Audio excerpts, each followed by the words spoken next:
I'm Adrien Lawyer, I'm a transgender man, and I'm the co-founder and co-director of the Transgender Resource Center of New Mexico.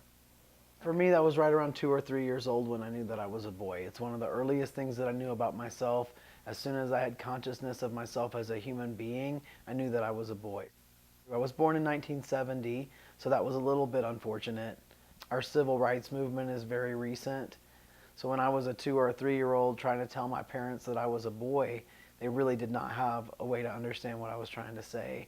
So they weren't able to listen very well because they didn't even have the right kind of framework or vocabulary for what I was trying to say.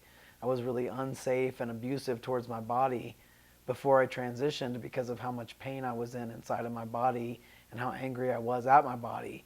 So for me, the transition, the medical transition, was a really crucial thing that I had to do to be able to live with myself and be okay with myself. It was in my 20s that I first realized that there were other people like me and that there was a name for it. I read a book, of paper, a paper book that actually told me about transgender men for the first time, and it was Les Feinberg's book called Stone Butch Blues. And when I read Stone Butch Blues, I just remember tears streaming down my face and feeling like, wow, I didn't know that there was anybody else like me. I didn't know that there were medical treatments that you could pursue. When I was a really masculine appearing lesbian woman, people always prohibited me from using the bathroom. So that was just a really typical thing that happened, to the point where I, developed a lot of unhealthy habits about like not wanting to drink and, wanting to get home to use the bathroom, being afraid to use the bathroom out in public.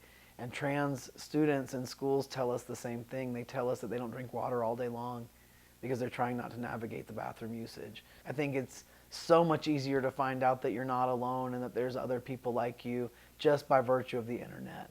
And the other big thing is that I think families are getting this information too. They're seeing that they help their transgender kids more by listening to them and loving them and helping them than by resisting them and invalidating them.